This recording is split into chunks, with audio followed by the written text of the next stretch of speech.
Live from the virtual Homestead-Miami Speedway. Welcome race fans one and all back to the show where tonight we get set to close in closer and closer towards the chase from the Homestead-Miami Speedway.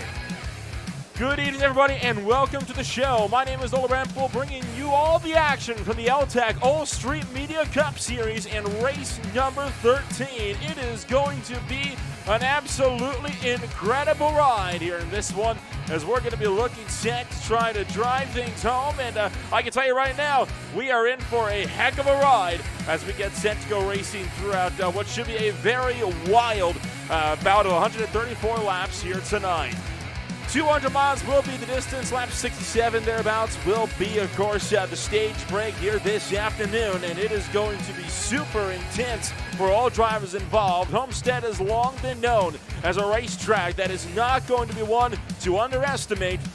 These drivers will have to do everything to make sure that they will be there to race for that critical race win when we get to the drop of the checkered flag. Taking a look at the point standings entering tonight's race, where you've got the likes at the moment. We'll get those up for you in just a moment, hopefully, as it's a tight points battle that we've had so far here this afternoon. And I can tell you right now, it's going to be a bit of a wild ride for all drivers involved. You take a look at the point standings. Holden McGill still clear. 501 points, the only driver to break clear with that into the points board. But you're looking down to 15th place. Justin Wilson, at the moment, sitting just 8 points clear of Mark Brannigan Jr. It is a bigger gap than we had entering the races just last week, but that's still not a big enough gap to be fully safe. With only a handful of races left before we get set to go racing for the chase racing action later on in the season. So taking a look at the schedule, of course, you're only going to have 2 more weeks after tonight before we will close things out for the chase. Got Pocono and then a short track doubleheader. It's not a lot of time at all, so these drivers have a lot to play for, and it's going to be a difficult fight ahead for everybody involved. Currently got cars on the racetrack trying to put down some qualifying laps to see who's going to start where in race number 13 of the L-TAC All-Street Media Cup Series. And one of these drivers working his way around the racetrack is the likes of that number 13 car. Sorry, the number 46 car of Mark Brannigan Jr. Currently sits 14th. Well, that will now turn to, you did sit 14th, he'll now turn to 13th place. I do apologize, a little bit scatterbrained at the moment as Mark Brannigan Jr. will cross the start-finish line. He will not have any improvement on his second lap. Spencer Bass, the only other car that was out on the racetrack, has pulled down and into pit road.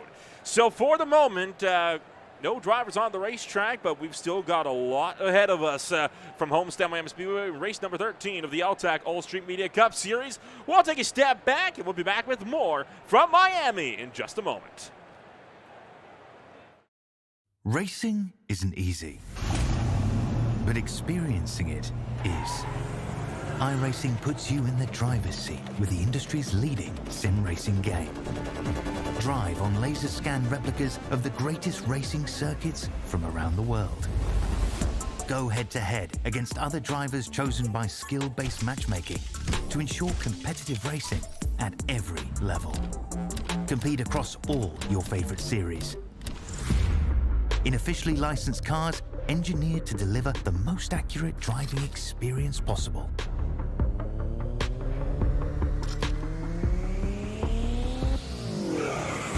Join a race or host your own with players from across the globe. Race against the computer or in a league with friends. Feel the thrill behind the wheel. Visit iRacing.com.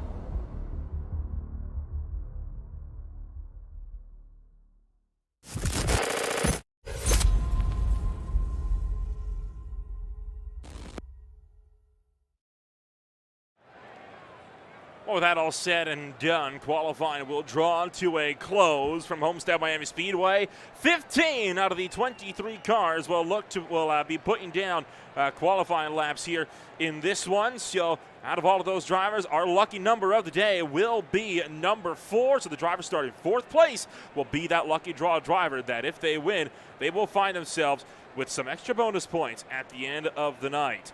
Taking a rundown of how your starting grid is going to shake up, and as we'll get set to go racing for the 13th time of the 5th season of L-TAC competition. And starting on the pole, you'll have the likes of Sean Kaiser for the first time all season long, and the Bandits Motorsports Camberota Truck Parts number 24 Chevrolet Camaro. Jordan Dworczyk will be down in that number 2 position on a dead tie for that top spot. Spencer Ray sits in 3rd. Holden McGill, the lucky draw driver, will be sitting this one down in 4th. Austin Gassione will be in 5th with Brian Dingler in 6th. Connor LaFrance is 7th. Grant Peterson will be in 8th. Frank Flores is 9th. Anthony Brusati is 10th. Devin Pirog is in 11th. Jeremy Berger, making a return to the L-TAC Cup Series season, will be lining it up in 12th. Josh McDougall will be in 13th. Mark Brannigan Jr. sits 14th. Spencer Bass and Taylor Butcher Benjamin making another return down to the 16th position. Colin Stone, another long-time runner earlier on in L-TAC competition, making a return to the series. He'll start in 17th. Nate Brooker is in 18th. Moving down to the field, Bear Morton, Sean Deal, Justin Wilson, Austin McColgan, and Matt Sherry all not putting in qualifying laps. Spencer Bass was the last car to put down a lap in qualifying here tonight. So the field of 23 cars strong will roll out from pit road, and it's going to be a difficult race ahead of these guys here tonight. As you know that when you get to races like this, it can get intense in a hurry. These guys have got a lot to play for. The bottom side of this racetrack, we've heard it before from drivers in practice, it is going to be very, very loose. So that's going to be a really good sign as to how this race could pan out. I'm expecting some early caution flags here in this one as we'll get set to go racing here tonight.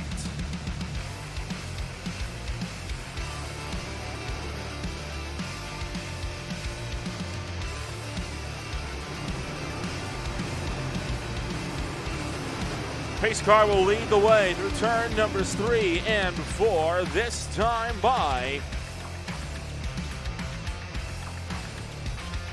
pace car will lead the field out of turn number 4. He'll pull down to the pit road. We're happy that you're joining us here on this Friday night. Green flag drops. We are racing in Homestead-Miami Speedway.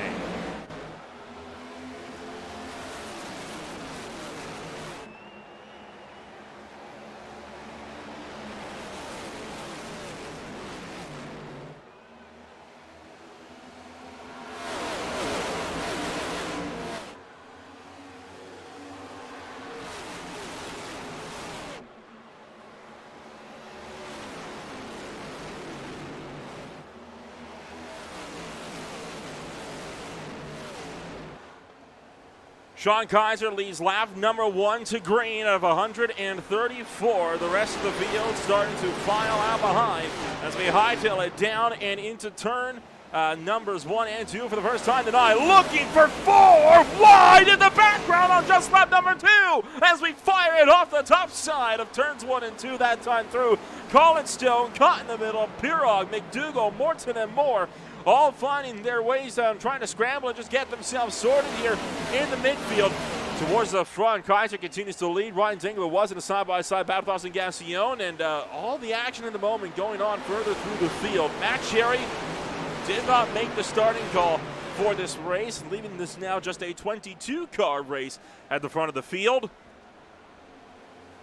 But already some phenomenal action in the early goings of race number 13 of the L-TAC All Street Media Cup Series here for race number 13. Side by side between Frank Flores and Spencer Best. Best on a great charge, up 7 positions already from the drop of the green flag in just 3 laps. As he'll begin lap number 4, punching his way up into the 8th spot. Still fighting it out with Frank Flores and boxed in by Grant Peterson up on the top side of the racetrack.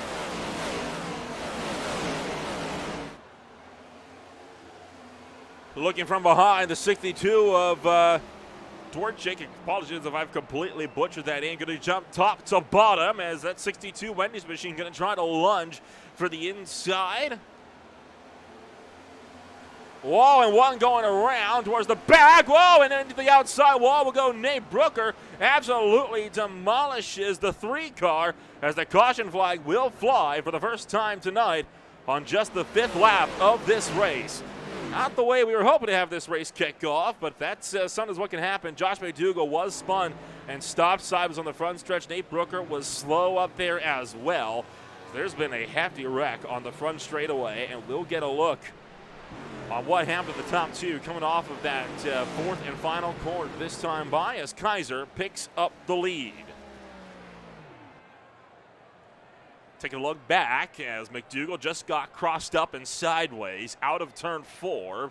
He's going to loop the back end, gets onto the apron. That slides him back into traffic. And, oh, he is clobbered by Nate Brooker. Brooker tanked it hard into the wall to the McDougall, sliding down to the inside, and he brings his car to a stop. He has tagged the inside barrier as well. Let's ride on board with Nate Brooker, and we'll see what the British bomber saw.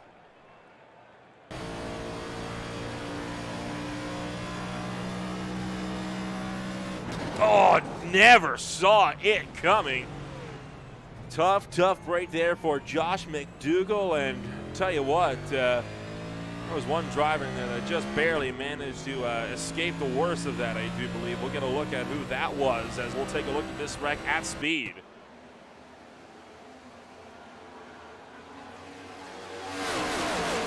Oh, right to the inside. I believe that was Brannigan that we had just seen kind of getting around an escaping disaster. We'll ride on board with the 46 car.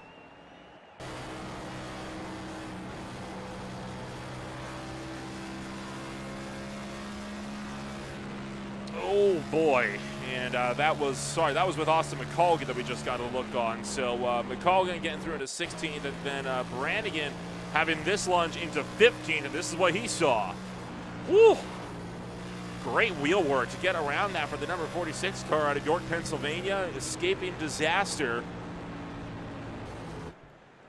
Overall, a fairly typical first yellow flag. Nobody looking to make that kind of a drive early on in this race. Sean Kaiser continues to lead the way. Spencer Ray has picked up second. Holden McGill, our lucky draw driver, up one spot into third.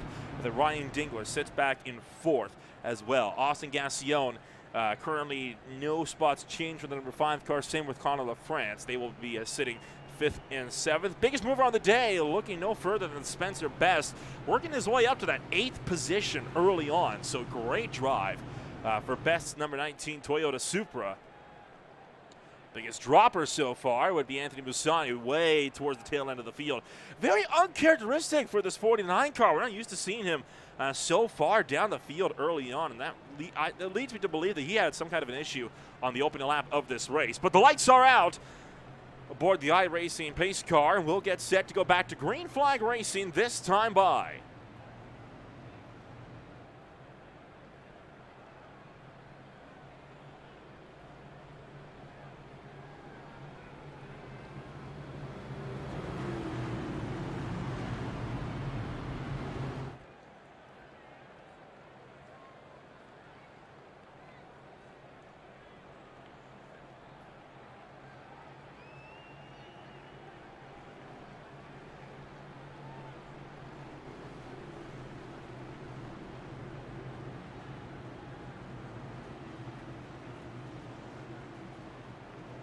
So we'll work our way down in the turn numbers 3 and 4. And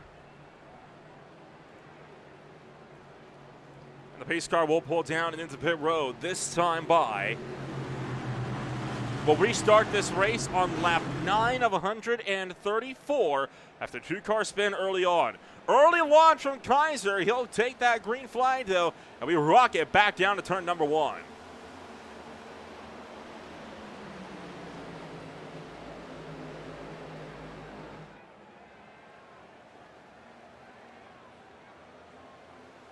Oh, big loose moment for Bear Morton towards the tail end of this little battle pack as he's going to just barely tuck in the line, but we're still side by side between Grant Peterson and Austin Gassion. Look at the 52, way up to the top side of 3 wide. Gassion down on the bottom, Best bails out from the middle, and Grant Peterson goes 2 for 2. He is now up and into 5th.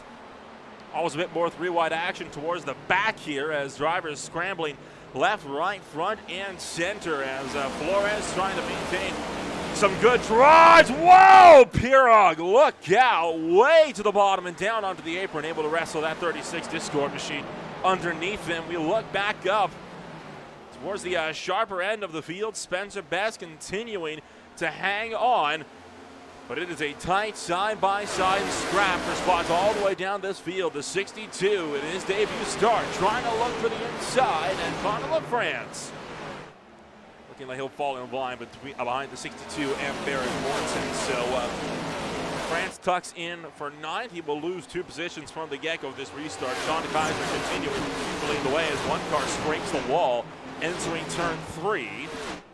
For the most part, relatively okay. Ryan Dingler working around to the top shelf as he fires down the pit straight, trying to run down Holden McGill, who's up to 2nd.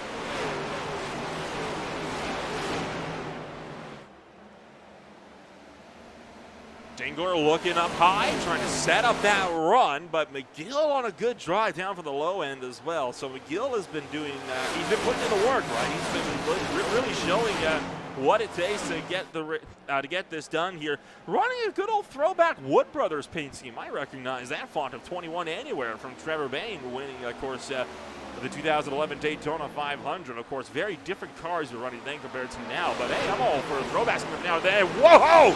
Look out for Spencer Ray as Ray goes way up the track in turn 1. 4 wide now, exit turn 3 in contact. The 62 spins to the bottom of the racetrack, and he's going to slam the inside wall. No caution though, because he was too far down, and that will be bad news bears for that 62 car. Left front destroyed. Battles on for the lead as well between McGill and Sean Kaiser. Holden McGill driving through to the point. He'll send it to the bottom of turn 1 and put that 21 car up and to the point. Take a look back on what happened here to the 62 car. This is coming off of turn 2, just collected with Spencer Best and slam hard into the inside wall.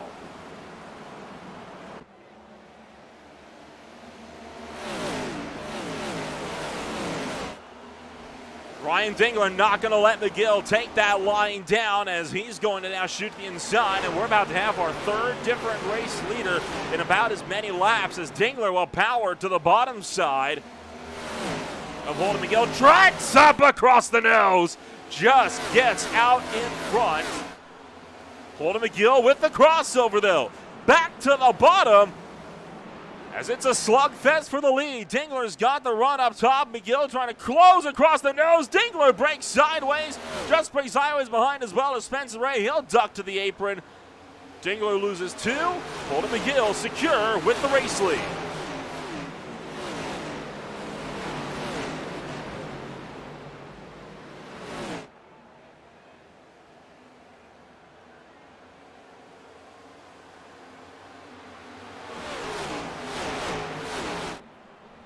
Great start to this race so far. Lots of really hard action as it so often is the case in races like these. And remember, Homestead is not the easiest of tracks to race at either. It's very multi-groove on the race course, and that's what's allowing for all of this thrilling action that we're seeing here in the early stages of this race. Spencer Best up to the bottom side, trying to get around Spencer Ray. He'll do so. Chops clear. Looking like Ray thought about attacking back to the bottom with the crossover attempt. Couldn't get to the inside, though, for turn 3. So Spencer Best put him up into 6th. Holden McGill continues to lead this race for the time being, but Sean Kaiser has been slowly reeling him back in. He's looking for the bottom at turn 1, and he's not going to get to the inside, but boy, there was an effort from the Camerota Truck Parts Camaro to get to the inside of the McGill Camper RV's number 21. Just coming off of turn 4 off of pit road there you see the 62 car trying to work his way up and around, still with that wounded race car. And I'm not sure, he has still been on the racetrack this entire time with that busted left front. And you see him really struggling right now. He's letting this field through, and he is going to be coming to pit road, and that will be a speed penalty for sure. He might very well just call it quits. He's going to go down a lap, and that is effectively now game over. Turn attention back to the field. Morton, Brannigan, LaFrance, all under a blanket. Baron Morton trying to keep two of the Eastern Stars Motorsports drivers just behind as they are running for the battle for 8th, 9th, and 10th. On to LaFrance to the outside. Brannigan with the low line might be dropping out. That inside line holds some pace in the early goings of these runs, but it tends to fall away the further you get into these races, and that line migrates further and further up the racetrack. We've seen that time after time again. We may very well be seeing that here this time as well. Oh, the 62 car will be making his way back onto the racetrack. So Jordan will get back up into the, well, he's going to be rejoined in the 22nd. He's now 2 laps down, but hey, it's a long race, still a lot of chances for him to get that car back up and into the running order. So we'll see what he's able to make of him of that car. Meanwhile, Morton and LaFrance trying to fight against Brannigan.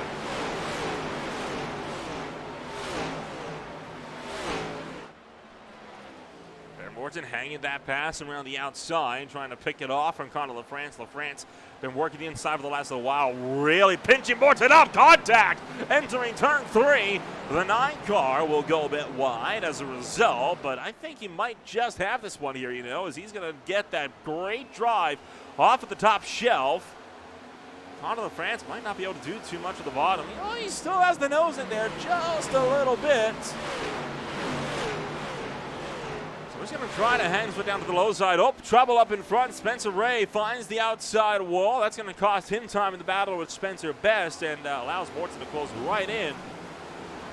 Just backing now will be Connor LaFrance. How about Dingler swinging up to the top, setting up this overtake as he's going to look to power this one home on the front stretch. Looks to the inside, and he's going to try to take this one away. Down into turn number 1 for Ryan Dingler, and the number 8 car going to go through Holden McGill. Driving around the top side, trying to just hang on with whatever spots he can muster, and he might just be able to get him here as Ryan Dingler hightail into the bottom, but right now Holden McGill, he has that outside line, and McGill's a driver that really knows how to work the high lanes at tracks like these. He's gotten so many wins, and he's going to keep his teammate at bay. Send the Bandit Motorsports driver Sean Kaiser to the inside to pick up the number 2 spot.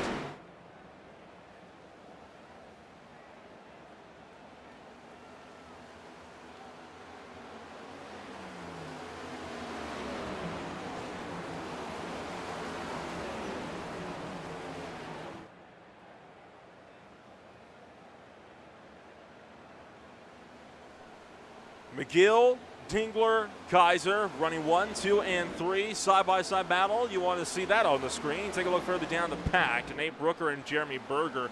I'll tell you what, I'm surprised to see Berger in the running. Berger used to be a fairly avid runner in the early days of the L-TAC Cup Series, and kind of fell out of the competition for a couple of seasons, only made the odd start or two, and well, it's nice to see one of the old guard making a return here in recent competition, as that number 2 car not doing the best where we've seen it before, but hey, he's up to 12th, so that's not necessarily a bad run. It's kind of just middle of the road right now for number 2, so we'll keep tabs on him as his race continues to develop.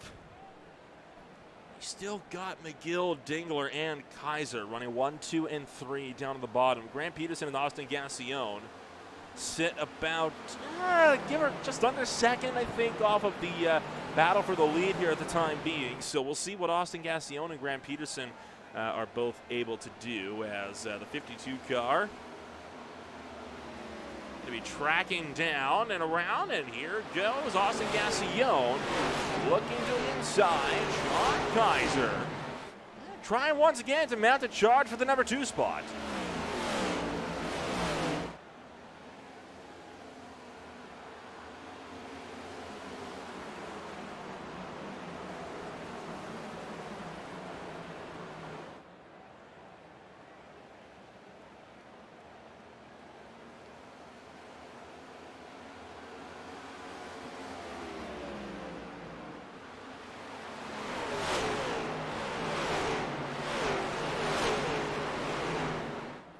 Battle continues for the second position. Sean Kaiser still trying to work the low line, but at this point it's kind of fallen away from him, and you can tell he's been struggling to kind of find some kind of momentum down from the inside, but not for lack of trying. I mean, he is continuing to go to work, trying to see if he can't pick off Ryan Dingler, as Dingler, though, see right there, great visualization with that drive around the top side of the racetrack, just able to continuously pull around on corner exit. He's trying to follow Holden McGill's line, I do believe. The problem is he's not really reeling in McGill any by following that inside line, and I do have to wonder if he might be in some better luck if he were to follow Ryan Dingler's line. Maybe the two of them work together to try to close down McGill. We'll again continue to monitor this as it goes along. How about Grant Peterson working his way up to the racetrack as he's going to get around Spencer Best. Gets the drive down for 5th, and Best looking back to the bottom. He's going to go for 6th. All the while, Jordan still sits just in the wings in his number 62.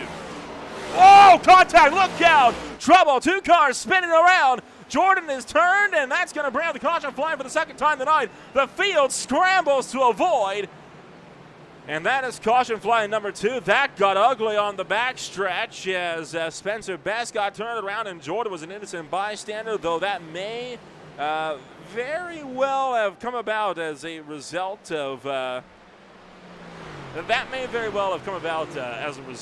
lot of the on-track battle that we were seeing there. And I think Jordan slowing those guys up did not do them any favors at all. Take a look on what happened to bring out caution flag number 2 on lap number 30 of 134. So Spencer Best bobbles. He starts to drift up the track. Jordan puts it 3 wide, breaks around the 2 of them. Grant Peterson, he was already a loser. I think Peterson may have just finished him off, spin the 19 to the 62 around. Jordan took a pretty hefty whack into the outside wall, and that's going to mean that he is now eliminated from the Lucky Dog spot. It'll go to Colin Stone. And Spencer Best slid to a stop. Now, how the field avoided this is beyond me. That should have been a much bigger wreck than it was, but huge props on the field for being able to navigate this. Is take a look. That's no easy feat to avoid 2 spinning race cars like that, as everybody managed to scramble to the bottom side of the track to avoid. Pit stops underway under this second yellow flag of the night. Holden McGill will be the one to lead them down. And looking like tires and fuel is going to be the call all around. Colin Stone again with that Lucky Dog free pass.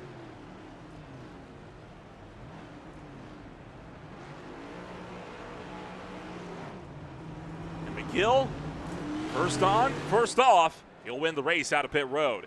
Going to take a moment to thank Allstream Media, the title sponsor for the L-TAC Cup Series. Allstream Media is a small media platform specializing in photography and live streaming. Main folks around no-prep drag racing will soon expand to dirt racing, NASCAR, superbike racing, and more. Their mission is to provide smaller racing venues with the opportunity for public exposure and to help keep small-town racing circuits and also small-town vendors doing the things they love.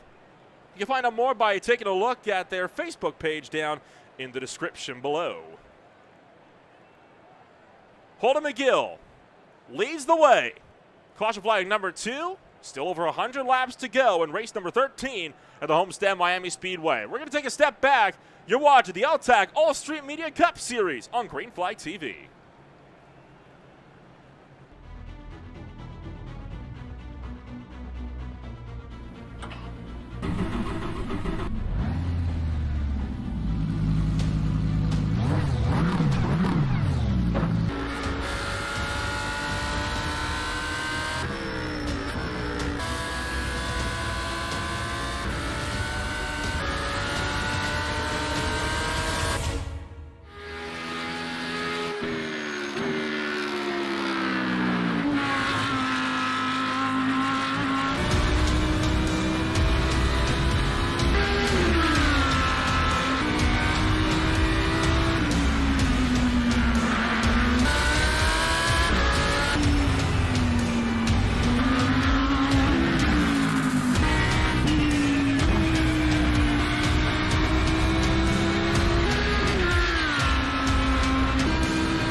Welcome back to Homestead-Miami Speedway. Holden McGill continuing to lead the way. We're stacked up. We're doubled up.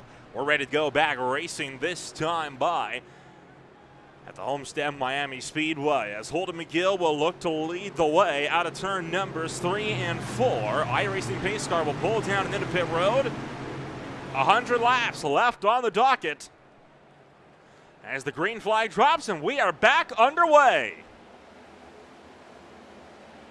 Once again, a great getaway from the pole sitter on the restart here as he'll lead the charge down in turn 1, and this is where the chaos commences. Fresh tires, it's going to mean a loose racing service for a lot of folks in this field. Oh, one loose, and Morton into the outside wall. Sorry, that's Dingler spinning down to the bottom. He'll somehow recover it. We will not get a caution as Ryan Dingler brings that number 8 car back underneath him. Great save from the field, but we're still 3 wide. Brannigan up into Peterson, up into Spencer Ray. Somehow again, no yellow flag as we're able to get ourselves rolling. Goodness gracious, a wild wreck we've got, wild race we've got kicking off so far. I figured it was going to get wild. I didn't think it was going to get that wild coming off at turn number 2 that time through. We'll take a look back in just a moment to find out what happened to Ryan Dingler in that madness as it all kicked off in the bid for runs a bit further down the field. But, oh boy, you don't often get racing like that at any other mile and a half. So I think a lot of these guys are a bit grateful that that didn't end in further disaster. Take a look back. This is what happened to Ryan Dingler. This will be at speed, working his way around through turns 1 and 2. On the top side of Grant Peterson, I think that 8 car may have just gotten loose, and in fact he did. Look at him break the back end down for the top side of the racetrack, got in the corner of the fence and put him in the wall, but oh boy. That should have been a lot worse than it was, and I have to give big props to the field for avoiding that. Meanwhile, Sean Kaiser driving back to the point, gets around Holden McGill for the race lead, and this is how the pass for the lead came about. Down in the turn 3, Sean Kaiser got the run off of 2, lined up the pass, and went full send down to the inside. And a bit of a loose moment for Holden McGill at the top, having a bit of a helping hand to that deal as well. Now, how about Spencer Ray? Where did the number 1 Busch car come from? Shoots to the bottom of McGill, trying to go for Kaiser as well to go 2 for 2, but Kaiser manages to hang on just as he'll work off the top side of turn 4. 3 cars scrap for the lead, all top 3 separated by less than a quarter of a second. Sean Kaiser defends to the bottom. Spencer Ray goes up to the top, right up by the wall, running the Larson line as he's going to get the drive off of the second corner. Won't be able to get a big enough run to have that look down turn 3, or will he? Picks up the draft to the inside. Close quarters dogfighting at the moment for the top spot on the timing tower. As Ray looks at the bottom, he's going to break traction, and that'll cause him to lose momentum, and that should secure, theoretically at least, secure Sean Kaiser with that lead from the top shelf. Oh boy. Well, a wild restart then at that point as Sean Kaiser will get down to the bottom. Holden McGill picks up second. Spencer Ray for third. Looking back to Austin Gassion and Mark Brannigan Jr., they're scrapping for fourth. The top 3, despite all of that carnage, have broken clear of the rest of the field. We're looking 2 and 3 wide elsewhere throughout the running order. Whoa, contact Peterson! Hit by Baron Morton off of the final corner, and somehow Peterson hangs on and doesn't lose control of his Mahindra Tracks number 52. Well, they're trying to rank again. I'll give him that. They really are going for it, and we got a long way to go in stage number 1.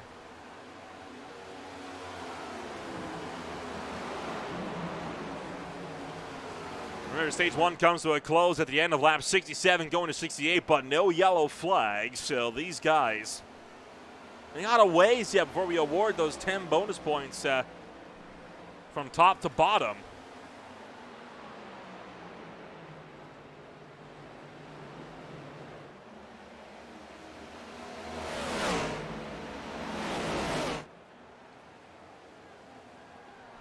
Kaiser continuing to hang on for that race lead still. Spencer Ray and Holden McGill, they have broken well clear of this field just behind. Take a look further down in the pack, though. This is where the real hornet's nest is.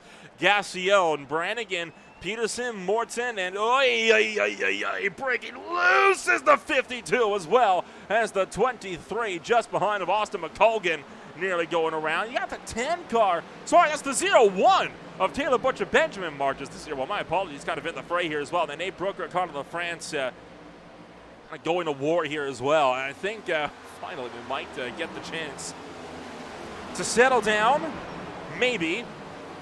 That said, Indianapolis was last week, and if there's one thing that this league has taught me from not just part owning it, but also now broadcasting it, these guys have two settings, off and high. There's no in between. There's no such thing as chill in the L-TAC All-Street Media Cup Series. So McColgan going to continue to fight it out with Grant Peterson. Nate Brooker sits just up the road in front.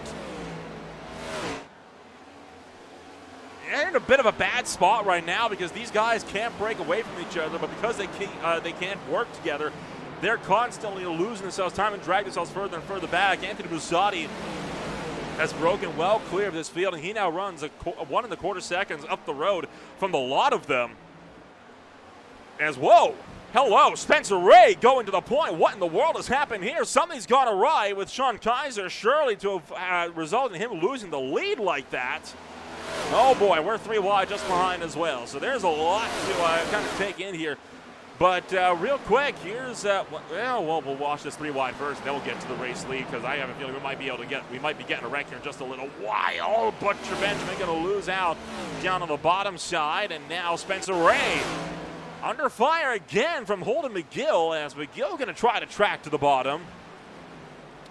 And I have got a pretty good feeling here that I am going to once again have a lost voice by the end of this race. It's a common occurrence, growing more frequently on these Friday night races, but you can't really help when you get a race like this that kind of just comes to a head the way it does, as Holden McGill and Spencer Ray still locked side by side with that bid for the race lead.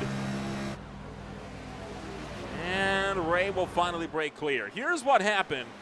Coming off of turn number 4. This is going. Sorry, no, this is a bit earlier. I'm trying to find. All right, this is going for the lead down to the turn number 1. So Sean Kaiser tried to make a look, and whoa, Holden McGill went way to the bottom and put them 3 wide for the lead entering turn 1. So that's what happened. The result of that side-by-side battle for the lead, but. It's not a battle that's over yet, as Holden McGill still tracking to the inside, trying to close up to Spencer Ray. Now Ray's just managed to break clear, so it looks like that's a done deal for the time being. So let's look back to the big battle that we got on the racetrack, running from about, I want to say, 5th place there, leading all the way back to 14th. Oh, McColgan into the outside wall off of the second corner. That's going to stack up the outside line. Grant Peterson loses momentum. Dingler loses momentum. So does Spencer Best. Best now into the outside wall, entering turn 3.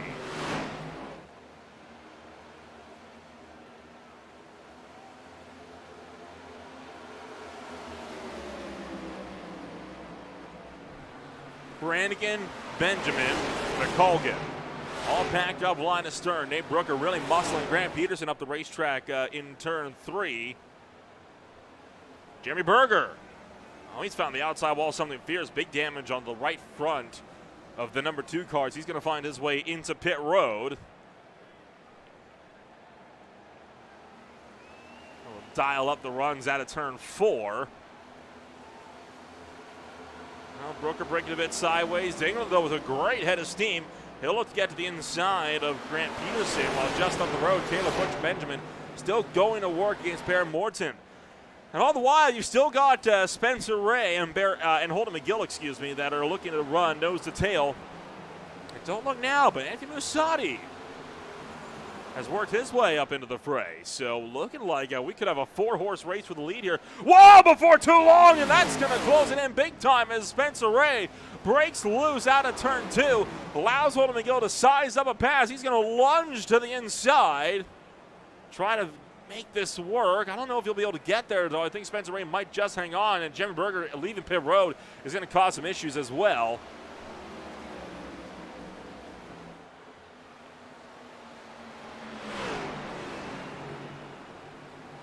Ray and McGill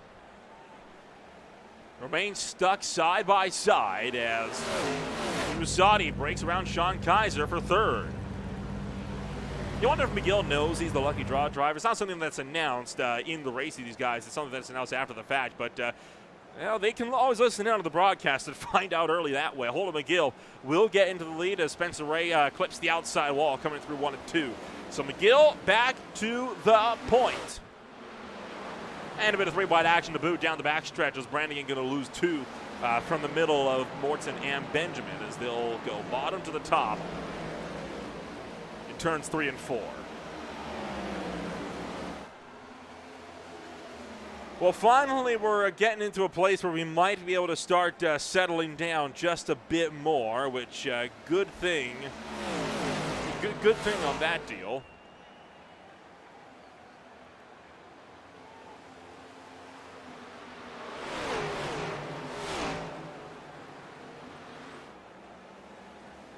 Doesn't mean the battles are going away, though, as McGill going to sweep through to the lead, and Spencer Ray looking to size up an over-under back down into turn 2.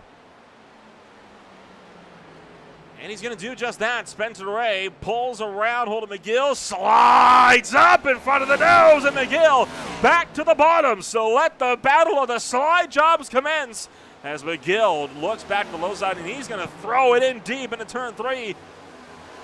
But Spencer Ray trying to pull up around the top side, and now McGill looking like he may have just won that battle, and Ray's hard into the wall. Spencer Ray hard to the wall, back down to the bottom, and he's going to go up and over on his side for the number 1 as he is sliding sideways down to the bottom side of the front stretch, and Spencer Ray goes from hero to 0. And I have never in my life seen something quite like that. As Spencer Ray stuck on his side, and it looked like someone was going to slow that, kind of give him a bit of a push back over. That has got to be one of the wildest wrecks I think I have ever seen. I've never seen a car slide perfectly sideways on the driver's side door, ever.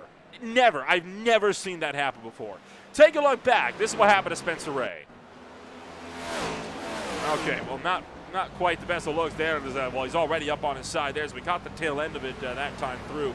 We'll get a better look here this time around, and this all happened coming out of turn numbers 3 and 4 as Spencer Ray, he just breaks loose and then slams the outside wall. He gets finished off by Sean Kaiser, turned hard into the inside wall, and that kicks the 1 car up and onto his side. And he slid for a long way before coming to a stop. Take a look back. This will be at speed from the pit wall. Gosh, that is a violent hit into the inside fence. He just keeps going, slides down, and comes to a perfect stop. Got a lot of cars into pit road.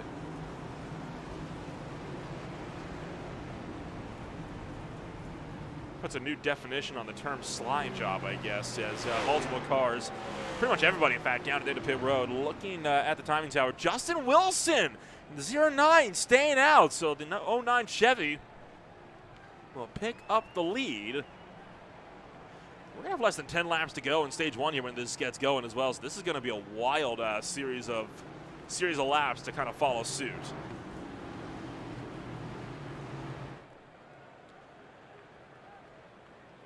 Let's ride on board with that number 1 car as he went for a wild slide down the front straightaway. Well, not quite the angle we were hoping for here. We'll get a better look at this one as Spencer Ray entering turn number 3. Now, where does he start to break sideways here? Right there. Right there he broke loose and then chased it all the way and then boom.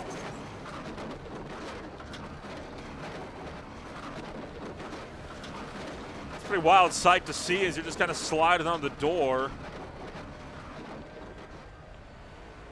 Eventually comes to a more controlled stop. Now we'll get one more look at this one from the spotter stand as wall, car, the other wall. And well, there's the undercarriage. A little, almost like a skid plate with the diffuser down at the bottom. we've seen a lot of firsts for Rex this season in L-TAC, and one of the other firsts I've seen was a grip roll at about 15 miles an hour that Josh McDougall pulled off at the North Wilkesboro Speedway.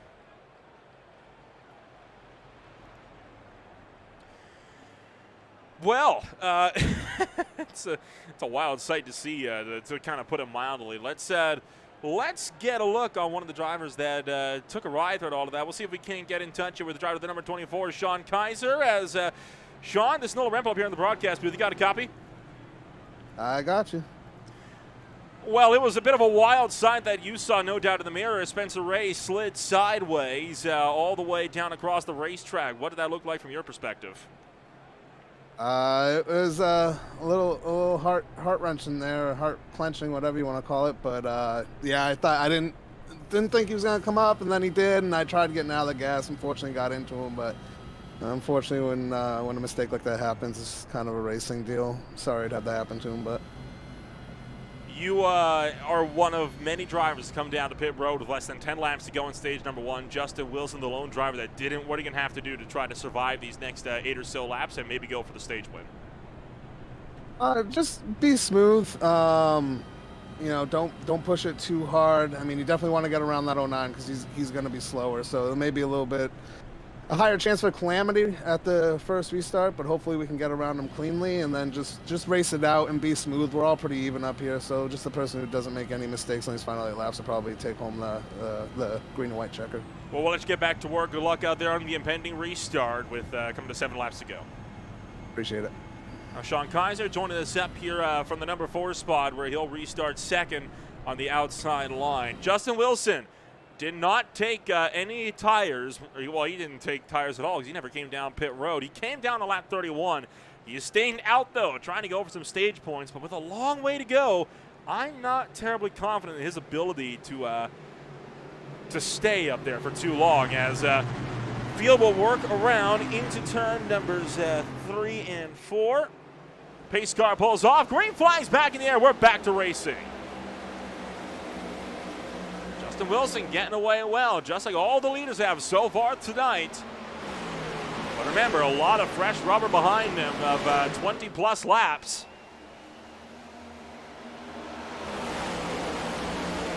Sodden and McGill both pressure for the top spot. McGill looks to the top shelf. Pirog way down to the bottom, but Holden McGill is through to the point early on at lap 60. Wilson trying to fight from the bottom, but I don't think he'll be able to hang on for too long as Holden McGill drives around the top, makes really quick work of that 09 machine down to the inside. 7 laps to go.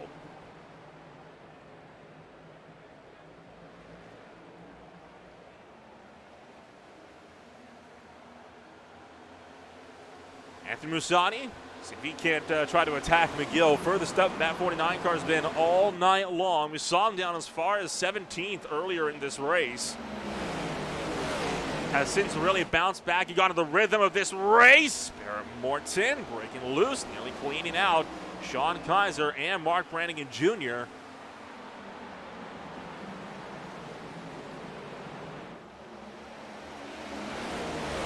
Coming up 5 laps to go in stage 1, this time through.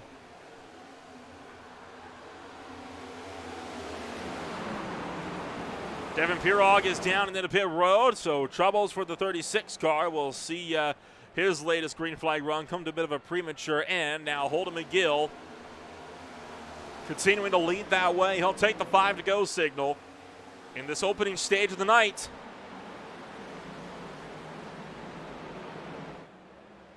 Anthony Musati looking at the top, chasing the car up the track. We got a bit of 4 wide behind for just a split second before they get themselves sorted out, and looking like they'll be able to survive that mess. Coming out at 2. Colin LaFrance dialing up the pass around the top, getting around Justin Wilson. Contact between Brooker and Colin Stone as Stone breaks sideways. He'll rang on the 43 Hoonigan machine. Back underneath him. Jordan trying to look to the inside. He's going to try to go for the Hail Mary. He'll jump to the bottom, trying to pick up whatever spots he can get as these guys fighting for spots just outside of the top 10, trying to break into the top 10. Brooker at the moment holds the last points position that you can get in the stage. That's what this big battle is for. But we got another big battle on the racetrack, and it's for the lead between Badger Racing teammates. Musati to the bottom, McGill to the top. 3 laps to go in stage 1. As Anthony Musati will try to jump down to the inside and pick off the lead into turn 1. Looking like may just have it. He's going to bobble though, and now McGill not taking it lying down. He's going to scream back to the bottom at turn 3. And the 21 car trying to slither his way back through it into the points. McGill's got a great points lead going for him already. He's just got to try to hang on to whatever he can get here in the closing stages of this, of this opening half of this race.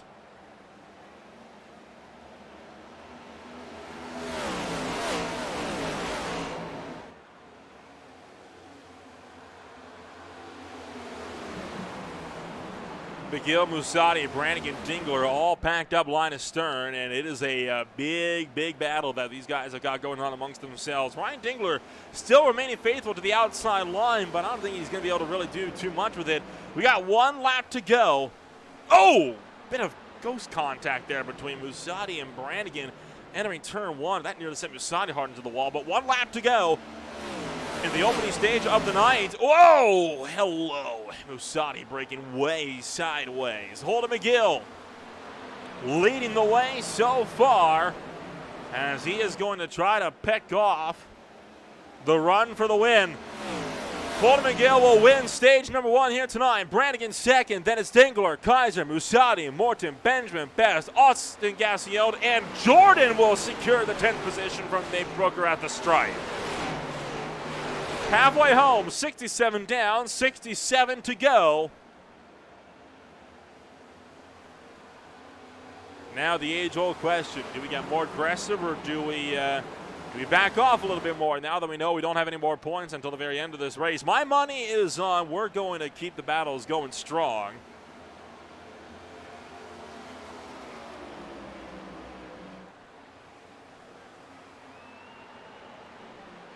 How about that? Fast lap of the race on a 62 car as well. The Wendy's machine is hauling at the moment. Putting down a 32.59 this last time by, and now really running down the top grouping. Whoa, trouble back straightaway. Spencer Ray going around. And that will be caution flag number 4.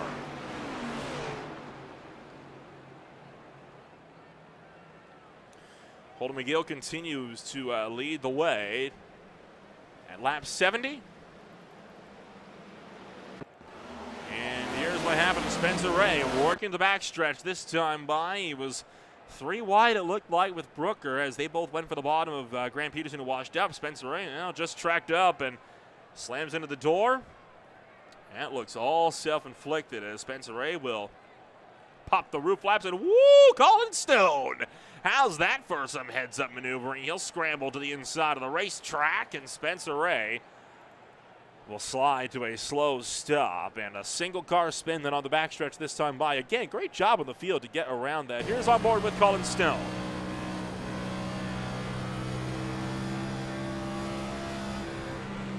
As yikes, way to the inside and just getting around that.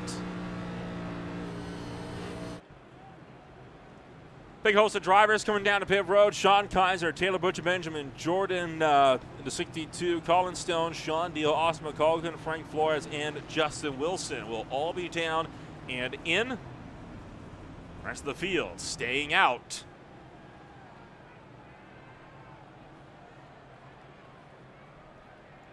And McColgan, did he just take a tow? Curious. Oh, he's right to start finish, so he's going to kind of butcher our timing tower a little bit while he tries to get himself sorted. So we'll let McColgan sort his stuff out there on pit road before we'll bring that back up, because right now stored him as the lead as he had to back up across our finish, overshooting his pit box. But we are on a caution flag number 4 here tonight. We're going to take another step back, and we'll be back with more from the Homestead-Miami Speedway in just a moment. Holden McGill leads. He's your Stage 1 winner on the night.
Welcome back to Green Flag TV. We are lights out with 1 lap to green, coming to the close of our 4th yellow flag, brought out after Spencer Ray went for a solo car slide on the back stretch. Nobody hit him. He ended up hitting Nate Brooker, which is what sent that number 1 car around. So misfortune continues for that number 1 car. In the meantime, Holden McGill will still hang on to that race lead as he will work out of turn numbers 3 and 4. And the green flag will drop once again. We are back to racing. As always, a good launch from the top spot as Dingler and McGill will run 1-2. Brannigan tried to pick up the 3rd position, couldn't get there. His thing was just too good. Down to the bottom side of the racetrack. And, whoa, we got trouble in the background. Frank Flores hard into the wall. He will spin around middle of the field, and he's going to collect a couple. Gets up into Taylor Butcher Benjamin. See Justin Wilson spinning around at the tail end as well. I think Colin Stone avoids another. But we collide on the backstretch, and that puts us under caution flag number 3. Sorry, number 5. I don't know where I'm getting that from. Taking a look, and looking like Taylor may have come down into Frank there and just sent that 88 car hard to the outside wall. I think Sean Kaiser got a piece of it, and Colin Stone jamming on the binders. Justin Wilson came sliding in. Not sure how he got involved in all of this. We'll get another look at this one here at speed coming at you. And, well, I mean, Frank came up, but Taylor definitely wasn't as close to the wall as I thought he might be. Oh, Puro collided with Justin Wilson. That's what ended up happening there. And did McColgan had a close brush with that outside wall as well. From the air, let's get a look at it from this one. Yeah, I don't know. That might be on a bit of both there. Oh, there's a bit of a hefty whack there. And Austin McColgan, oh boy, okay, we're going to get it right on board here with Austin McColgan as that car was so close to going up and into the outside wall for the 23. Hang on, this is going to get wild with the Canadian.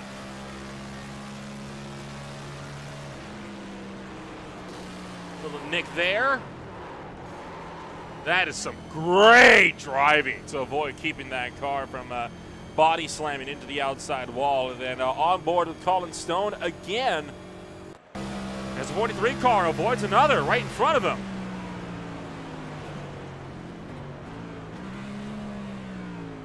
Great heads-up driving. That's what you got to do to avoid a wreck. You just lock it down and hope that nobody runs you over. And that saves the Hoonigan number 43 from any more damage.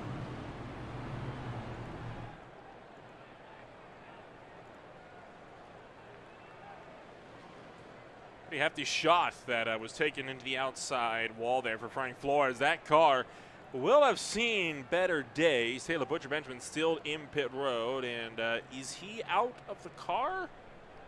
The car's off, and he is out, so I think that might be game over for the 01 machine, as he's going to be looking to kind of close this one out in his MF Racing Designs machine, which, by the way, that brings me with a pretty nice segue into the upcoming shows for the coming week, or coming for the next 3 races at least. We'll close out our week here with the TNGGIL Super Speedway Blitz in their season finale from the Daytona International Speedway. That'll be at 7:55 p.m. Eastern Time on January 6th. So definitely come on out for that. It's going to be a wild night of racing from Florida. Then, of course, we'll swing out to Michigan International Speedway when the High Tide Racing League MF Racing Designs Cup Series finally returns at 9:10 p.m. on Monday night.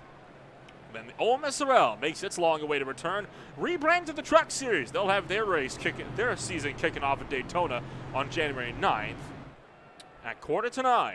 Again, that's p.m. Eastern Time on January 9th.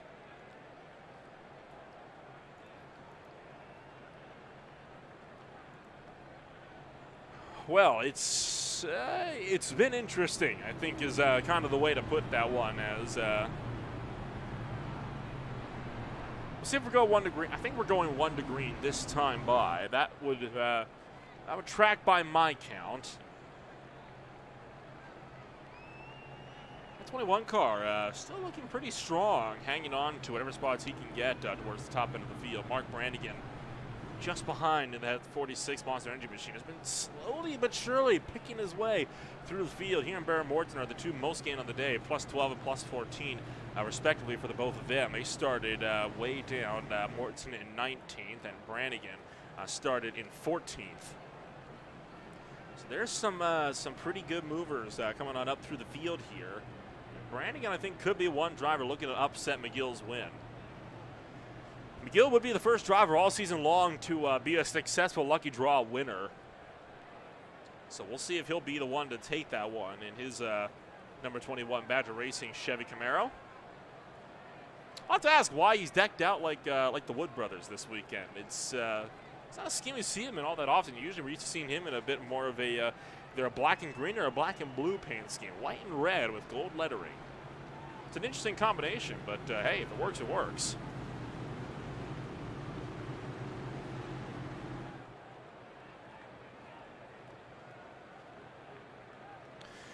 You know what?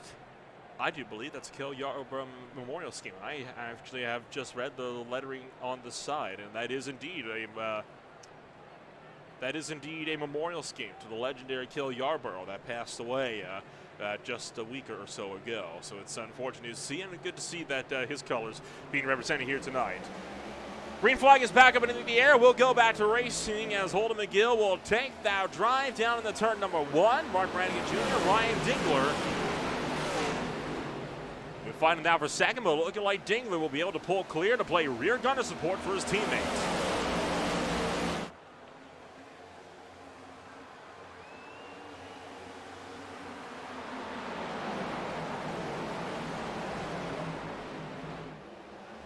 Musati way up and by the wall. He's going to break a little loose, and Spencer Best closes right in. Oh, contact, and Morton going into the wall. Caution out again, and that's going to be a big pileup. Huge crash, multiple hard hits into the outside wall. Goes Colin Stone, and that's just collected about half the field on the front stretch. The big one finally makes its mark at the Homestead-Miami Speedway. Take a look on what happened here to kick this off as since Best and Baron Morton come together, they kick this off. Best is going to slide inside. Morton sliding up against the outside wall. And drivers on the side of Colin Stone came with a full head of steam. And then McColgan got a piece. Ray got a piece. Jeremy Berger took a hard shot. And gosh, that's a hard hit into the outside wall for the 43 car as well to boot. Bad news bears for Colin Stone as he's going to bring that Hoonigan machine to a stop. That is, man, that's just unfortunate. Let's ride on board with Colin Stone. Luck finally runs out at the number 3, and boy, he went in there full head of steam. Let's get a better look at this one again as this is working out at turn number 4 on board of the 43 car. Okay, well, a little bit further ahead than this one. This is a bit further back than we were intending on, so we'll jump forward just a touch. Watch the 2 cars up the road in front. I'm not sure what brought this about. And just no way he would have seen him. Wouldn't have seen that coming at all. That is, that's a tough break. From the air, and this will be looking down over the field. Watch Spencer Bass in the middle line, white and red in the Toyota. There is a bit of contact there with Musati. That's what sent Best down. And it's more to then wham! Hard hits all around. No more so than for Colin Stone, as I think Stone should, well, he might be down and out of it, which is it's a bit of a shame, but well, what are you going to do?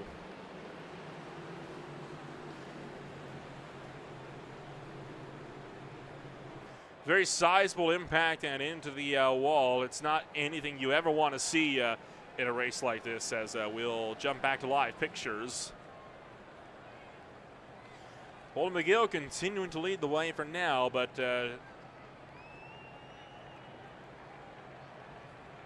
it's hard to kind of pick a car that wasn't really involved with that wreck at all. There was a lot of very violent hits that took place throughout all of that mess.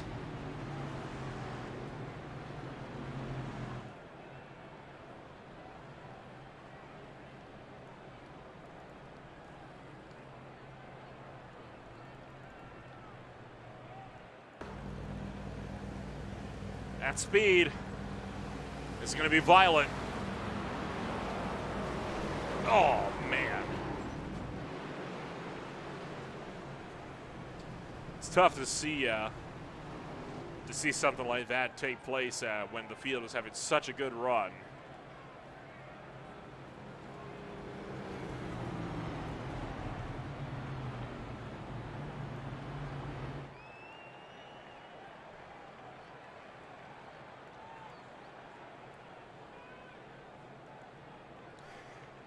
Because of that, we've got now 16 cars on the lead lap, and looking like 19 out of the original 23 running all together.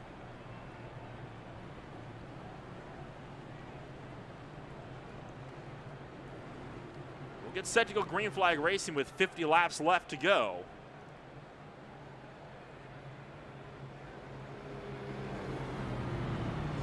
Cautions are starting to rack up, and this is going back to that old adage, cautions breed cautions. And we have seen that come true a lot throughout the course of this season. This has been one of the craziest seasons we have ever seen in this series. And I mean, there's been some wild ones. I mean, I think back to all the carnage that happened in Season 2, but thinking about the cautions breed cautions, you know, you have Bristol that really rang true with that statement. You had Michigan, you had the Milwaukee Mile that really rang true with that statement. Kansas, there were a couple of caution strings. Talladega was more or less clean. North Wilkesboro, though, was pretty bad for that. Indianapolis was the worst for that, as you left a 70-lap race with a whopping 10 cautions, totaling almost half the race run under yellow.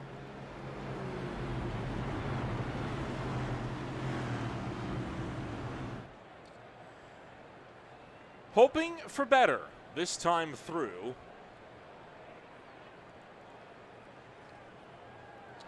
This pack will work its way into turn numbers 3 and 4 with the lights out on the pace car.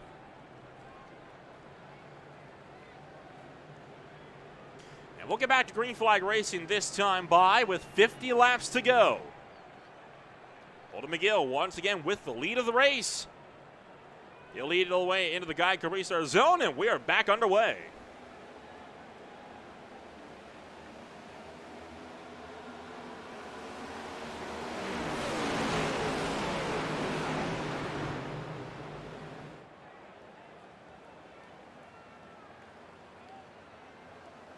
McGill, Dingler, Brannigan, Musati, LaFrance, all tracking up as you lunge into turn numbers 3 and 4.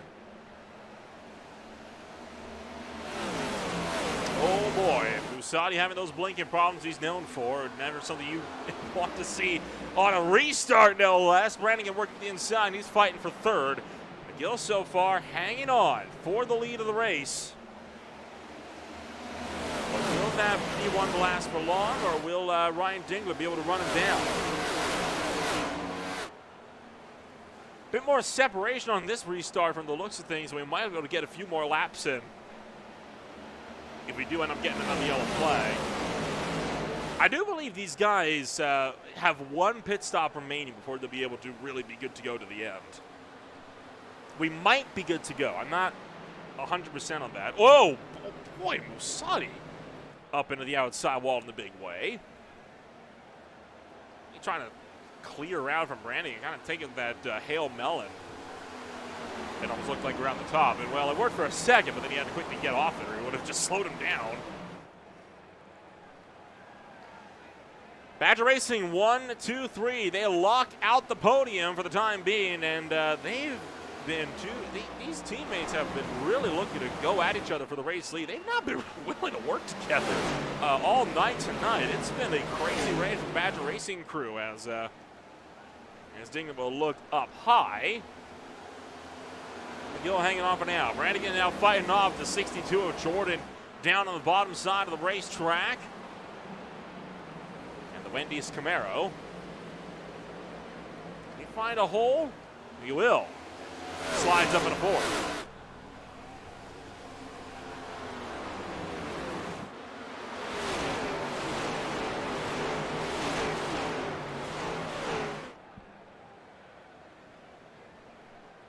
Dingler still heads the way in this battle for second as we're going to get single file all the way out throughout this field.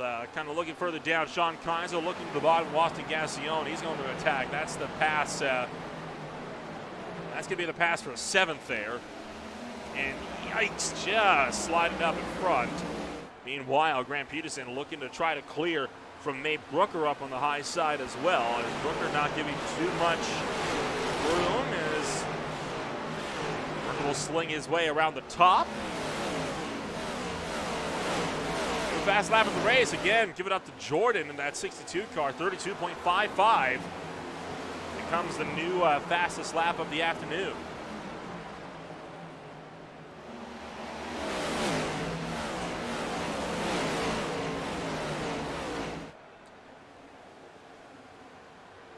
Sorry if I'm starting to talk a bit less. My voice falling away in a hurry after all the carnage that we saw in the first half of this race. Anthony Bussati lunging around the outside, trying to pick it off from Dingler. And no room. And Bussati going to jump down to the bottom. He'll try to re-attack for second. Dingler hanging on around the top, but he's going to get up right by the wall, and he'll have to back out there as yikes. So Dingler going to try to go back at him for second here. All the while, Holden McGill likes what he's seen because it means he's able to just kind of drive away with that race lead. The more his teammates duke it out behind him. That's what Jordan wants to see because this allows for Jordan now to try to get a good run from the top side up in 4th. Now McGill looking to fend off down to the inside as fights on for the lead, and I think Bussati's got him.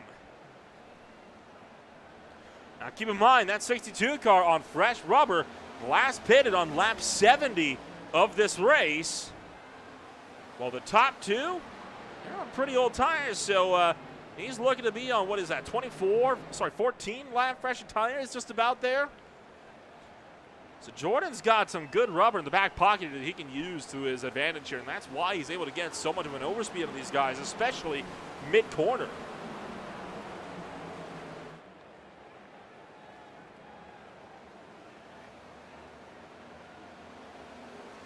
Slide into the racetrack is Nate Brooker as he's going to kind of back out and check up Spencer Best, Sean Deal, Devin Purall, Grant Peterson all in the fray. And there's Barry Morton and Austin Gassione trying to get back into the mix as well.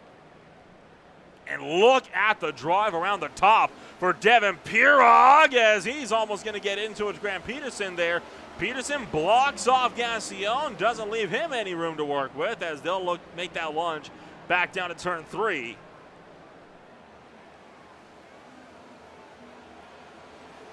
Grant Peterson slides up in the 52, and the 5 of Gassione will give him a little bit of a nudge down the front stretch here as Bear Morton will looking like he just doesn't have too much pace out of the inside to try to go for a proper attack on this group here. Nate Brooker still trying to keep a top 10 position as well as he's going to slip clear into 7th. A lot of shuffling of the deck going on here in the mid-pack, kind of around the cusp of the top 10. Sean Deal, that 44 car in that black, orange, and purple machine is currently the driver that kind of marks where the top 10 ends and the best of the rest begins. I was going to try to cut to the bottom and get around Conor LaFrance. Going to go for that lunge to the 44 as he'll pick off the 7. Move Sean Deal up into 9th.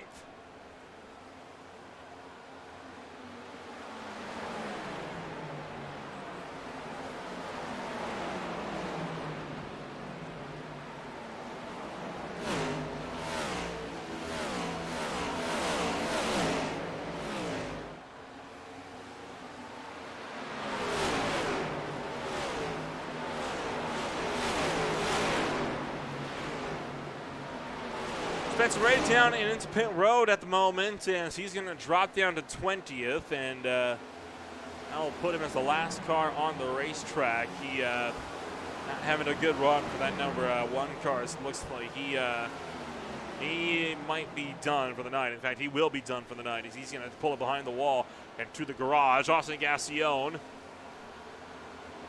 picking off Grant Peterson. Bear Morton still in the fray. He's trying to hang on, but Morton, remember, a lapped car in the mix. He sits as it stands, I believe, 2 2 laps down from the field. And yes, it is 2 laps down from the field. So Morton's got to hope that Devin Purog has a problem when the next caution comes out. That will get him the Lucky Dog 3 pass.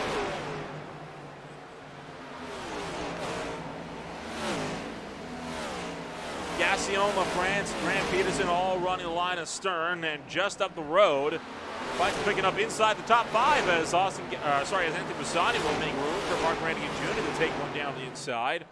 Looking like Brannigan might be trying to pick up 4th.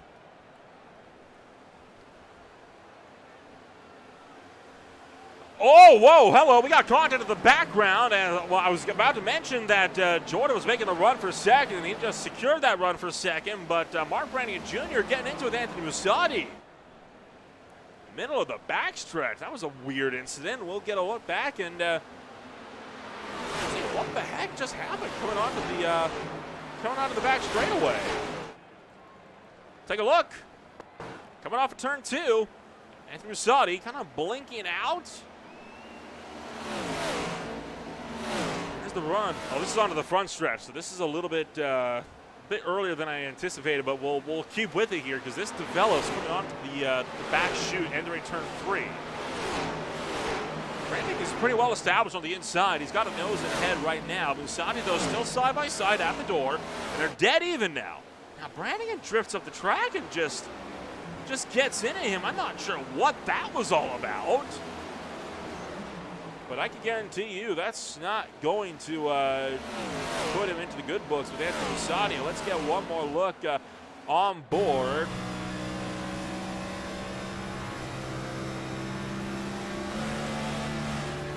We'll get a better look. We'll get a look on board with Mark Brannigan Jr. I think that'll kind of put it the best. It's not really drifting up. I wonder if he was trying to side draft, and it didn't quite go the way he was hoping it would, and that's why they made contact there. But Brannigan will slide up and into 4th.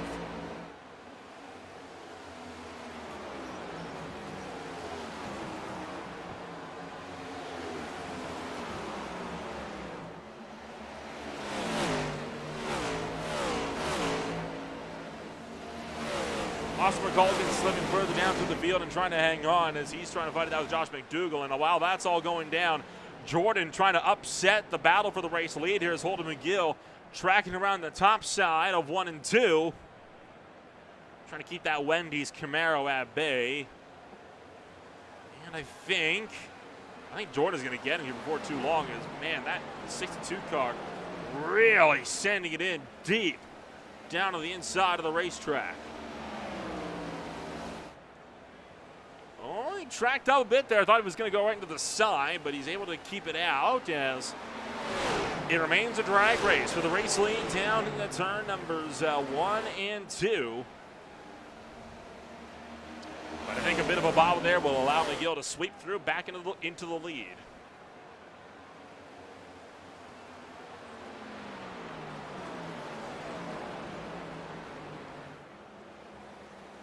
Well, we are on our longest green flag run of the evening so far. 30 laps are left to go in race number 13 of the Homestead-Miami Speedway. We're going to take a step back, but you won't miss a moment as we're going to go side by side on Green Flag TV.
Racing isn't easy, but experiencing it is.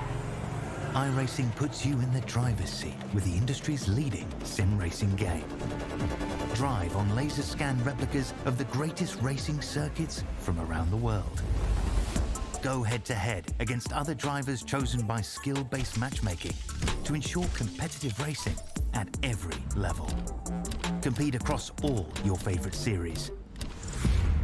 In officially licensed cars, engineered to deliver the most accurate driving experience possible.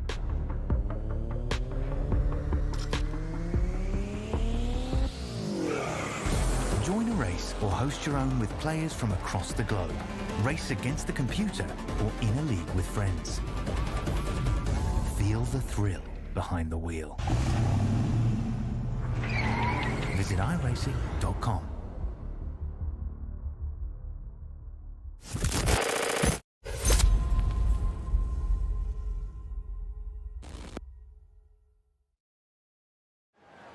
Battle is on for the lead. Holden McGill trying to hang on against the 62, who has really reeled them in, and they aren't the only ones. As Sean Kaiser and Mark Brannigan Jr. have been looking to close the gap as well. They've been fighting down for third and fourth. You saw Dingler and Brannigan come to blows during that commercial break, but we are back live now with 23 laps left to go. And right now, that 21 car is putting on a clinic out here. A lot of other battles throughout the racetrack. You're looking at Sean Deal, Austin Gassion, and Andrew Busani. They're in the scrap for 6th, 7th, and 8th. And just in front of them, there's that battle we were showing before. Sean Kaiser, Mark Brannigan Jr., they're scrapping for the final podium position. And just picking up now, Austin McColgan trying to go back for the lead. He's going to look to the inside of Grant Peterson, although that battle will not lead to anything, as that will be for 11th. Whoa, look out, heads up the 62 car, sliding sideways, and how about that for a save? Good driving there from the 62 to keep that car underneath him. Wow, that was incredible. Take a look back at what the 62 car just had to do, working the front straightaway. We're going to back this up for you, and this is working around the top side of 3 and 4. Back end breaks away, and watch the wheel work.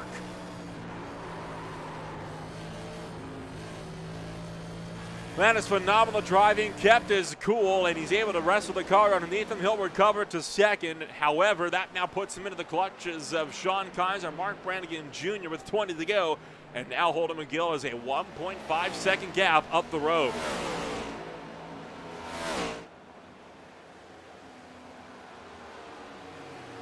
Well, it got a bit intense there for a moment, and now looking like he's going to be slipping back into that number 2 spot. But a great drive so far that, again, that he put on. And tell you what, for a rookie start, Jordan is showing he's got the pace to run with the big dogs over here in the L-TAC All-Street Media Cup Series, as he is hanging on against Sean Kaiser and Mark Brannigan Jr., 2 drivers that have been around for more than a hot minute when it comes to L-TAC competition. Sean Kaiser trying to see if he can't size up a path potentially down to the inside of the racetrack. He certainly thought about it and tried for it. I don't think he quite got the run he was hoping for, though, coming off of turn 2 that time. So he'll tuck in line instead. Although Jordan chasing that car, and I think the old tires that he's running on might be starting to bite him a little bit here. Remember, he has not pitted since lap 70, and Holden McGill has not pitted since lap 56. So it's been a while, and I think Holden McGill has to come in at least once. And these guys at the moment, I think they're hoping for a caution, to be completely frank with you, because I think McGill still has to come down and pit.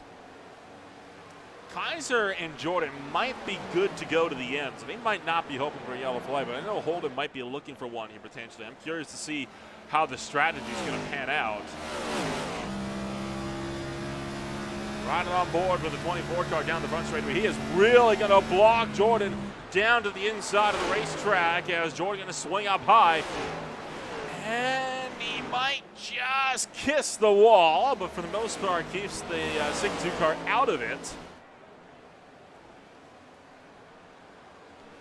Brannigan at this point just waiting in the wings, hoping that something goes his way.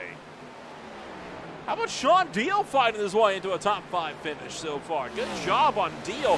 He's been slowly and very quietly making his way through the order. He has the most spots gained by far, plus 15 for the driver out of Iowa. As he's going to take that Toyota Camry down to the bottom of the racetrack. He just broke around Ryan Dingler for that 5th place spot. He is one of the other drivers that pitted on lap 70. Hasn't been down since.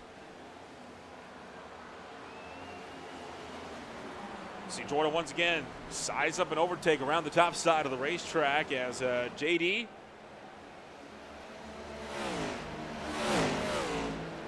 gonna sling that one high and wide. I think finally he might be clear, and he is. Jordan secures the pass for the number 2 spot. Kaiser still tracking down low, hoping maybe he can find some momentum to take that spot right back. They have both been closing in on Holden McGill. I want to point that out. When JD slipped back, he did lose a good second and a half, and it dropped to 1.6. That gap's just under a second now. So even though he's been battling with Sean Kaiser, they are still reeling in that 21 car. So this is not over. We could still get a battle for the lead on our hands before the end of this race. And I think McGill is saving right now. I don't see how he's got any choice but to save.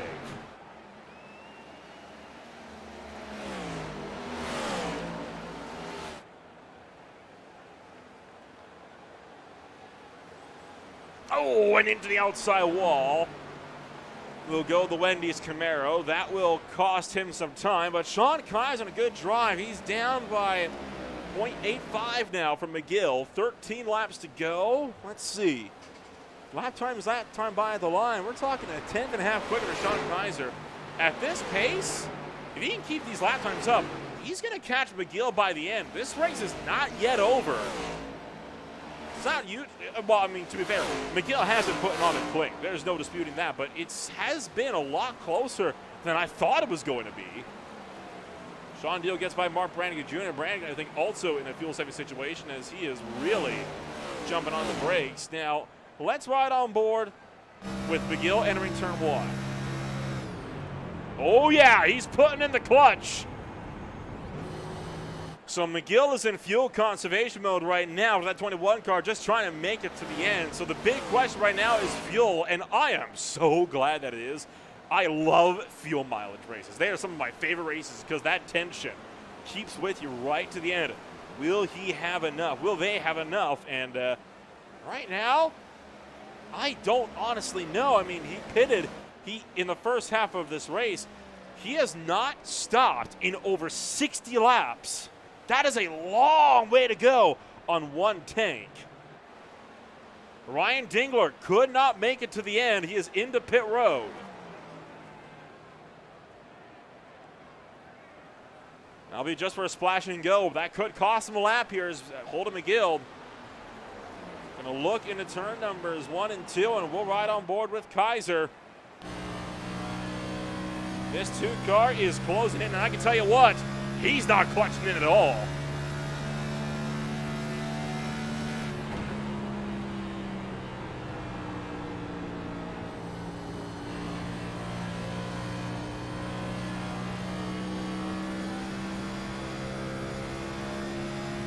Gap is down to 0.4 of a second. Now, while Kaiser may be overall faster, Holden McGill really knows how to run quick while still saving fuel.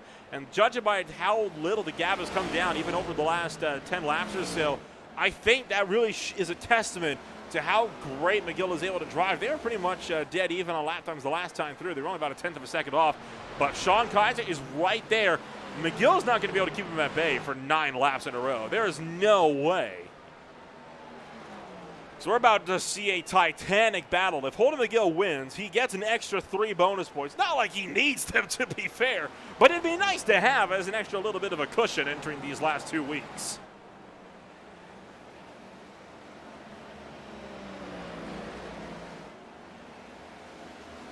So McGill trying to cling on with 8 laps to go. A caution now could be a lifesaver for the 21, because right now he's a sitting duck for the 24.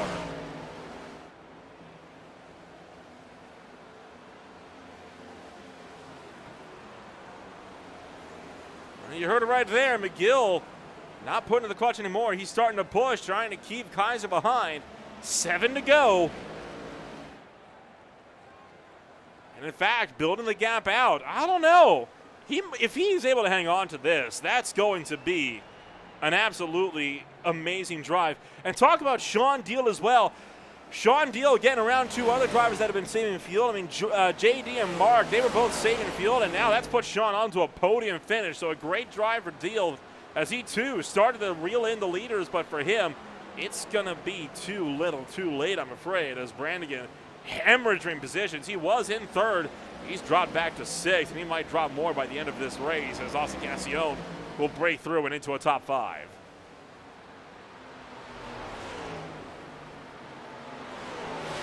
McGill right now has got to be prepping for the biggest defense he has ever driven as he tries to keep Sean Kaiser behind. 5 laps are left in this race as Kaiser giving it everything he's got. Whoa, he's going to break the back end out. Kaiser down to the inside of the racetrack.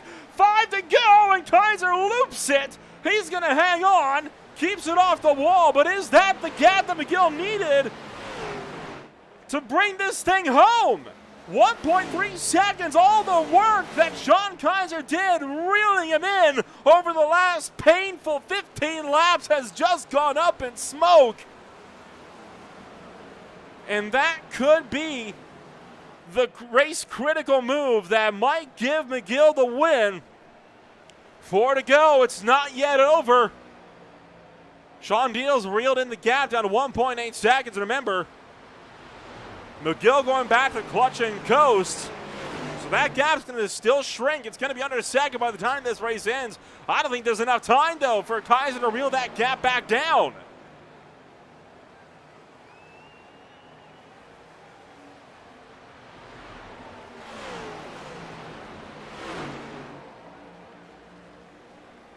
Already it's down to 9/10 of a second. Closing fast as the 24 car, 3 to go. Last time by, McGill put down to 34.3, Kaiser 33.9, over almost half a second quicker the last time by. 0.6 of a second, it's continuing to close in. And if McGill runs out of fuel, Deal's right there, 0.6 of a second back to capitalize from Kaiser. 0.4 of a second now the gap. Holden McGill is pitting. McGill couldn't make it to the end. He tried as he might, he couldn't get it done. The 21 car forced to bail the pit road to make it, and that is going to be disaster for McGill's points lead. Sean Kaiser now clear by 3 as he's going to try to hang on against Sean Deal, 0.4 of a second.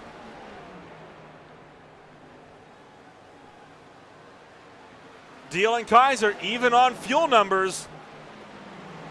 But Sean Deal still the quicker of the pair. Last time, Deal 0.5 of a second quicker, down to 0.3 of a second. 3-way fight for the lead, under 0.4 of a second. White flag waves with 1 to go. Sean Deal has gone so long without a notch in the win column. Down to 1/4 of a second. Deal has not gotten a win in over 5 seasons of competition, but he's got Austin Cassione right there. Cassione takes it to the bottom. He'll upset Deal's charge for a victory here, and Deal will have to suffer 1 more week. It is so close, but it won't be enough today. Sean Kaiser out of fuel at the line, just will get to hang on against Austin Cassione as he will buzz it in. Less than 1/10 of a second, the margin of victory. I think Kaiser just had enough to get it done. For Sean Deal, this is a tough, tough night. He was right there. I genuinely think, had Cassione not made that move, he would have gone for it. He would have gone for the Hail Mary. Over 120 race starts without a win for the 44, and he'll have to wait 1 more. But Sean Kaiser, the race winner at the end of the night. What ended up being a wild race indeed.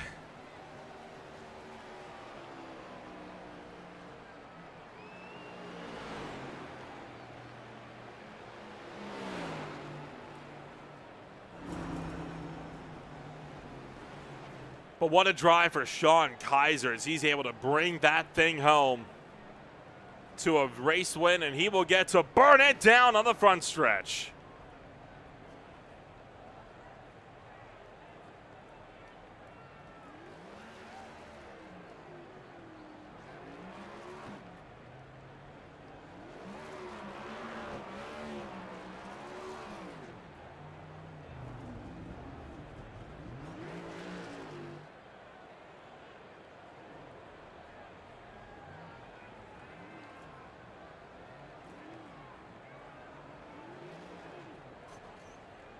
And he's going to find the wall.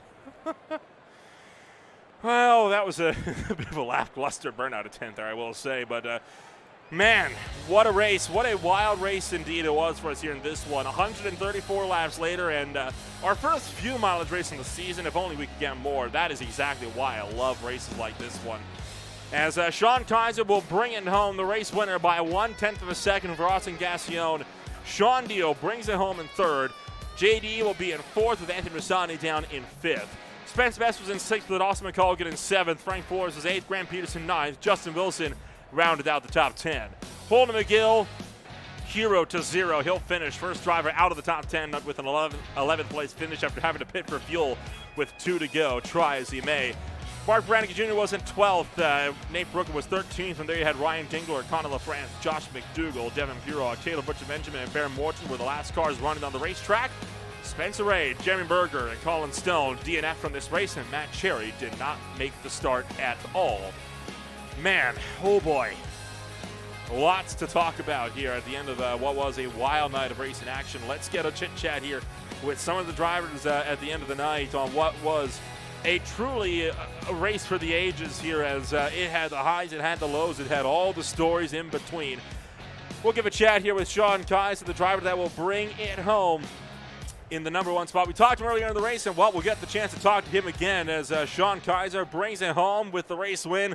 But only just. Sean, you had to work for it tonight, but you started on the pole, and overall, you will take the race win. A great drive out there for that number 24. Oh, for sure. Trust me, my wrists are killing me right now because on the long run, you have to wheel this thing. Deal and Gassion almost caught me. They saved a little bit more. I knew in order to, I think I could have gotten around Holden. I had a hell of a run coming out of 4, and I thought I was going to get by him. But then I got sideways, and then I started reeling him back in again. So I think I could have gone around him if he didn't, even if he didn't have to pit. But I knew on fresh tires, the caution beforehand, starting further in the back, I had to drive like hell to catch him in order to have a chance because I didn't know whether or not he was going to be able to save enough to make it. It was a wild run for you in those last 20 laps, as you mentioned, but it was about with 5 laps to go, when the back end kicked out from underneath you and you almost found the inside wall. All of a sudden, you go from being about 2/10 back to over a second and a quarter back. Well, what went through your mind when that went down with so little time left on the clock? Honestly, at that point, if that happens early on in the race, you think about it like, okay, I got to be a little bit more careful. I don't want to do that. But at that point in the race, it happened, and I had to throw it out of my mind, and I just had to keep on running the corner just as hard as I was and pray that it doesn't do it again. But you just can't think about it because I could not let up because I was trying to get Holden. I didn't know whether or not he could make it, and I knew Deal and Gassion were coming, and they almost got me. It's a big night for you, to put it mildly. I mean, this is your first race win here on the season with us here in this one, and I don't think you're going to be able to contend for the championship with only a handful of starts here on the season. But overall, we're swinging out to Pocono next week. Can we expect to see that car back on the racetrack for the Tricky Triangle? Yeah, I'll be here next week. Pocono is one of my favorite tracks too, so I definitely plan on being here. With this car, Pocono is a little bit different than with the Xfinity or truck, so get some practice in. But I think I can do pretty well there and be competitive for sure. Well, we'll wish you the best of luck then when we return next week from the Keystone State. For now, congratulations on the race win here tonight. Well earned and well fought. We will get back to you and hopefully talk to you again next week. Appreciate it, Nolan. Thank you. That was Sean Kaiser joining us up here from Victory Lane. We'll move on down to the driver that finishes runner-up. It is Austin Gassion as the driver that finishes in the number 2 in his number 5 machine. Now, Austin, even for you, it was a heck of a chaotic last 20, 30 laps or so there. Kind of walk us through what it was like with all the fuel-saving runs and all the fuel mileage stories we were seeing from the Badger Racing crew. Yeah, that was an eventful race at the end. Honestly, I wasn't even looking at fuel with about 30 laps to go. Then my teammate, Mark Brannigan, brought up something. Shout out to him. Sorry for the bad result. But he was running up top 3, and he brought up something about fuel. And then I realized that I was like a lap and a half short. So I kind of just went into not heavy fuel save, but just enough to hopefully make it to the end. And at the end, I saved, I think, a little bit too much because I ran out in the middle of 1 and 2 after the checkered. So I feel like I left a little bit in the tank. Could have had something for Sean there if I drove 1 and 2, didn't save in 1 and 2 in the final lap. Bit scared about running out. But overall, good win, Sean. Good race to Sean Deal.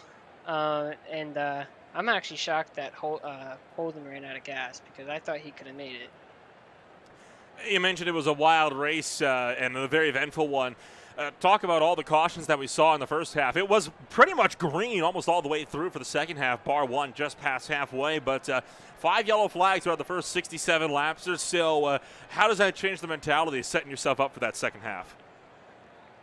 I mean, the cautions, I prefer longer runs because I just feel like overall in iRacing I'm better off in longer runs. So when coming into this race, kind of running the NIS here, you can, if you save, make it 50-50.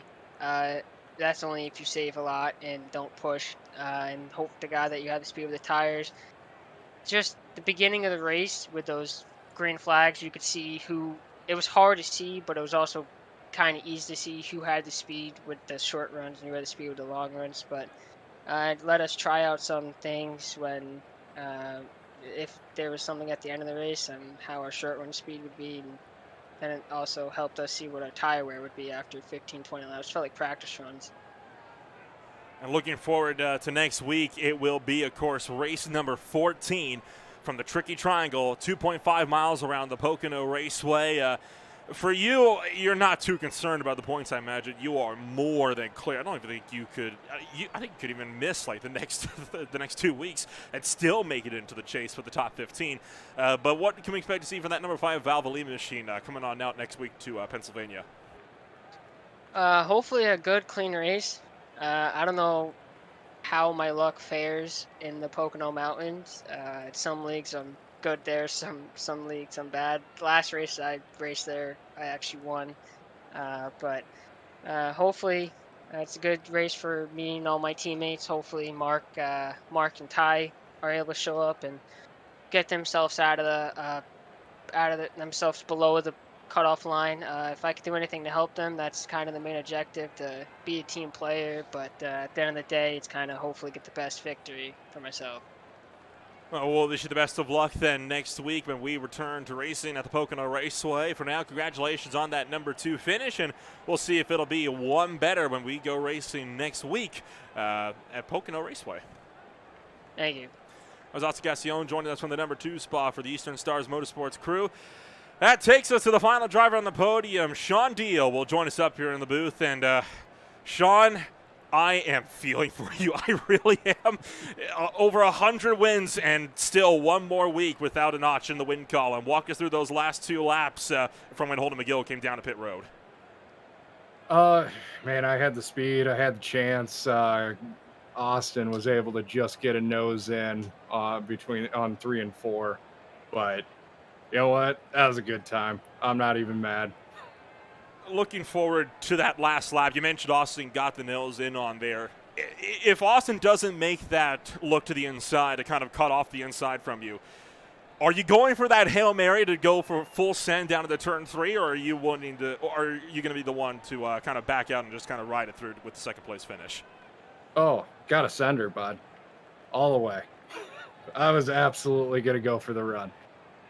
Well, fair enough. I mean, that's what I would hope to see at the very least. It's still a very wild race for that 44 car.